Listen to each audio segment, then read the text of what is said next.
naman akla. Narito tayo ngayon upang matunghayan ang napakainit, nagbabaga at talaga namang usap-usapan at maraming pinaka-inaabangan na issue ni Ate Erica. Sa pagpapatuloy ng ating istorya ay tinutur nga ni Kalingap Val ang mga tao sa lote nila Lolo Miguel dahil gusto niyong humingi ng tulong sa pagpapatayo ng bahay nila Lolo Miguel na bago. Pala po ay nagapang na. No? Meron na silang usapan nila sila may at binagit po yung pera ng kalating milyon na ibinigay kay Kalingap para pagawa ng bahay, kina-Eric po. Mga kaibigan. Eh, yun ang gusto nila na magawa natin. Pero sana mga po mga kaibigan, hindi mabago yung kanilang pagsingin doon sa lulat-lulat po nila. Pinabayaran. June 8, kung ikaw po nakikinig, nakapanood sa ating video ngayon. Ano masasabi niyo po sa mga sinabi nila ang law matanda? Ako, dito ako para tulungan po sila kasi nagtawag sa atin, nag-chat, nag-text at yun po humingin tulong sa atin. Although sila po ay si Erica po ay nagka-problema kasi umalis sa Kalingap, di nagpa-vlog. Pero yung vlog po dito mga Kalingap, tuloy-tuloy po yan. Kasi ang unang naka-escape dito ay si Riolo Pumalanag. Ay Lolo Miguel. So, ang tanong ko kayo Mr. kay John A, ano ang masasabi mo? Sa dalawang hinahangaan mo. Hindi ko ay matatawa, matag-Diyos. Ang sinunod ito. Huwag mong huwag mong konsintuhin yung dalawa. Hindi pa mapunta rito, nag-birthday yung lola, di ba naman napadalaw. Tapos nagpinti-pinti sila may nagastos daw sila sa birthday. Yung pala totoo na nabigyan ng may birthday dito. Ano po? So, Kang, paalam mo rin pa nga sa may lupa. Para i-repair ko yung bahay ninyo. Ano? Tapos ayos na ito yung problema. Sana, tay.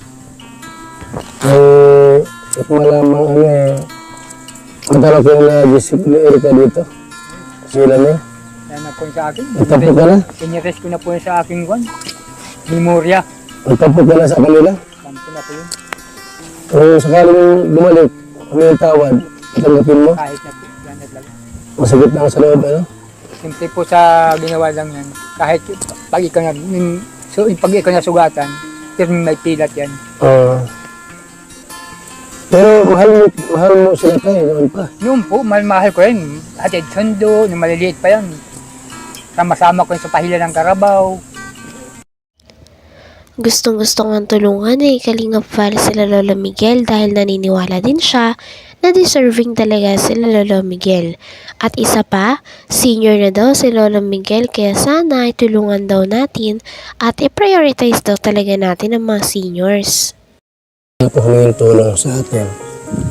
Although sila po ay si Erica po ay nagka-problema kasi umalis sa Kalingap, di nagpa-vlog. Pero yung vlog po dito mga Kalingap, tuloy-tuloy po yan. Kasi ang unang naka-escape dito ay si Riolo Pumalanag. Ay Lolo Miguel. So, ang tanong ko kayo Mr. kay John A, ano ang masasabi mo? Sa dalawang hinahangaan mo. Hindi ko ay matatawa, matag-Diyos. Ang sinunod ito. Huwag mong huwag mong konsintuhin yung dalawa. Hindi pa mapunta rito, nag-birthday yung lola, di ba naman napadalaw. Tapos nagpinti-pinti sila may nagastos daw sila sa birthday. Yung pala totoo na nabigyan ng may birthday dito. Ano po? So, Kang, paalam mo rin pa nga sa may lupa. Para i-repair ko yung bahay ninyo. Ano? Tapos ayos na ito yung problema. Sana, tay. Kung malamang Matala ko yung nag-isip ni Erika dito. Sila niya. Yan na po yun sa akin. Nagtapok ka na? Sinires ko na po yun sa aking memorya. Nagtapok ka na sa kanila. Sampo na po yun. Kung sakaling bumalik, kami yung tawad, tanggapin mo. Kahit na po. Ganad lang. Masakit lang sa loob, ano? Siyempre po sa ginawa lang yan. Kahit pag ikaw na, pag ikaw na sugatan, pero may pilat yan. Pero mahal mo sila tayo, noon pa. Noon po, mahal ko yun. Hatid sundo, nung maliliit pa yan. Sama-sama ko yun sa pahila ng Karabaw. Tanggal. So ngayon, wala na. Wala na. Hindi ko hinihiwalay sa aming mag-asawa yan, dalawang yan. Maliit pa, nasa kompa po kami sa Labo, sa Malasugi. Yung kasama sila. Yun po. Maliit pa po yun. Palit pa lang. Eh ngayon, nag-ibang ugali. Nasa pa kayo magulang yan, yung tatay niya. Ay, na-aksidente po, taga Mindanao yun, taga Namatay na. Agusan del Sur. Patay na. Na-aksidente yun. So ikaw na nagpalaki. Kami ang nagpalaki. Ilang taon yung namatay yung tatay nila? Ilang taon sila Erika? Sige namin ako. Siguro, mga grade 6 po yan. Ang mga bata po. Ilan sila magkakapatid? Dalawa lang sila? Dalawa lang po yan. Kaya nalalagaan namin, tuwa-tuwa nga ako, unang apo ko sa babae. Minalmahal ko. Eh, paglaki, nagkasungay. Wala na aking mga bata ito. Talagang ginagawa nga ni Kuya Val ang lahat nang sa ganun ay matulungan niya sila Lolo Miguel. Nahawa kasi siya kay Lolo Miguel dahil ang mga apo nito na si Ate Erika at si Sheila May ay iniwan na lamang sila basta-basta nung oras na nagkaroon na ng pera ang kanyang mga apo. Hindi po, taga Mindanao yun, taga Namatay na. Agusan del Sur. Patay na. Na-aksidente yun. So ikaw na nagpalaki. Kami ang nagpalaki. Ilang taon yung namatay yung tatay nila? Ilang taon sila Erika? Sige namin ako. Siguro, mga grade 6 po yan. Ang mga bata po. Ilan sila magkakapatid? Dalawa lang sila? Dalawa lang po yan. Kaya nalalagaan namin, tuwa-tuwa nga ako, unang apo ko sa babae. Minalmahal ko. Eh, paglaki, nagkasungay. Wala na aking mga bata ito. Nilimot na yung nilakihan nila. Oo.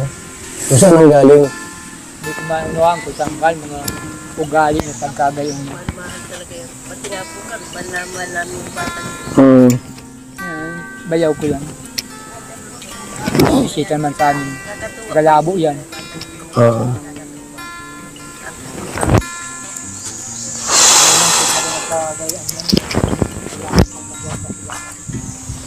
Hindi na kayo sa eri. Hindi ko may interest yung kwarta niya. Sanay ako sa hirap.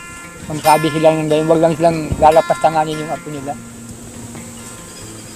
Ba't mo kumampis sa babae na yun? Kay Ene Torres. Ay, yun po ang kanya, laging kausap. Siguro yung Tapos pinakil na kayo. mga diabatong salita. Tapos kinukumbinsi na kami daw ay kumbinsin ako na yung padalang pira na tiyatanggap ko. Ay di magtatanggap. Siguro ang ibig sabihin, umuki akong umuki para magkakwarta sila. O, tapos hindi ka binibigyan. Kaya naman, hindi na po interest sa kwarta nilang ibigay sa akin. Bakit?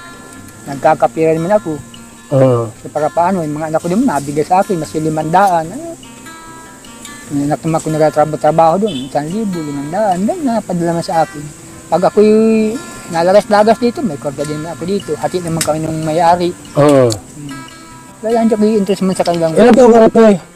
Ako na ay 60, ano na ako, double 6 na. 66 si nanay. Ano yan, 63. Mas matanda po kayo.